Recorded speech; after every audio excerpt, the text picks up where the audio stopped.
12. 네트워크 효과, 네트워크 효과. 어떤 재화의 수요자가 늘어나면 그 재화의 객관적인 가치, 즉 재화의 이용자들이 느끼는 가치도 더불어 변화하게 되는 효과를 의미한다. 네트워크 외부 효과, 수요축 규모의 경제라고도 한다.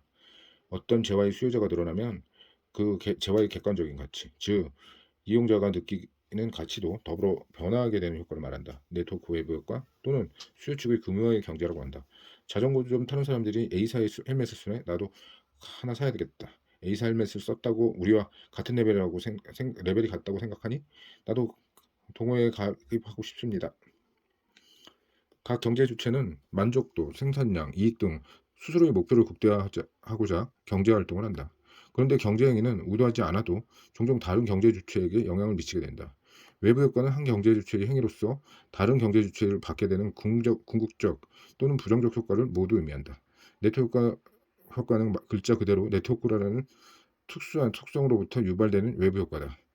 여기에서 네트워크는 반드시 유형의 물리적 네트워크만이 아니다. 가령 학교 선후배로서 구성된 동문회도 인적 네트워크로 긍정적, 부정적 네트워크 효과를 발휘한다.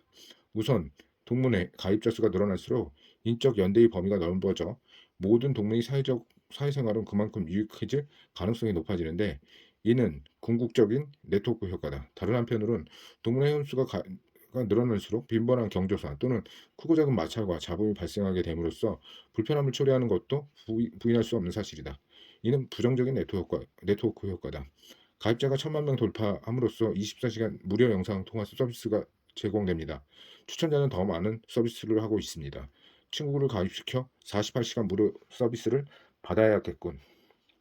일명 밴드웨건 효과로 지칭되는 궁극적 네트워크 효과는 대표적으로 휴대폰 서비스에서 찾아볼 수 있습니다. 새로운 가입자가 늘어날수록 모든 가입자에게 느끼는 휴대폰 서비스의 가치는 올라간다. 통신사가 가능한 범위가 확대되기 때문이다. 비교적 최근에 등장한 밴드, 페이스북, 트위터 등 SNS도 이러한 궁극적인 네트워크 효과를 수반한다. 하지만 휴대전화도 SNS가 늘어남에 따라서 부정적인 네트워크 효과가 발생한다. 이는 네트워크의 혼잡으로 인해 지불해야 하는 일종의 부대 비용이다. 한정된 주파수에서 휴대전화 가입자 증가는 통화 연결 및 통화 감도를 부정적인 역할을 준다.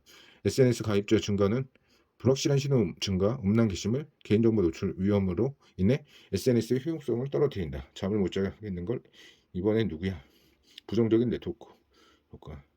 네트워크 효과의 문제점은 자물쇠 효과가 나타난다는 것이다. 일단 특정 소프트웨어 프로그램을 이용하기 시작하면 다른 소프트웨어 프로그램에 옮기기가 극히 어렵다.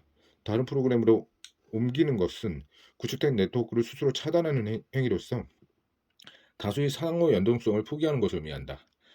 성능이 우수한 새로운 컴퓨터 OS나 문서 작성 프로그램이 출시되어도 기존 프로그램의 아성을 쉽게 허물지 못하는 이유가 여기에 있다. 후발 기업이 만든 문서 프로그램을 쓰는 곳이 없으니 A사의 프로그램에서 이력서를 작성하여 다시 보내주십시오. 따라서 자물쇠 효과는 시장 경쟁과 소비자의 후생에 반할 가능성이 높다. 선발 기업의 경쟁 우위는 자연스럽게 후발 기업의 시장 진입을 저지하게 되며 수요자와 공급자 간의 균형도 공급자에게로 기울어지게 된다. 발을 쉽게 빼지 못한 수요자를 공급자가 두려워할 리 만무하다.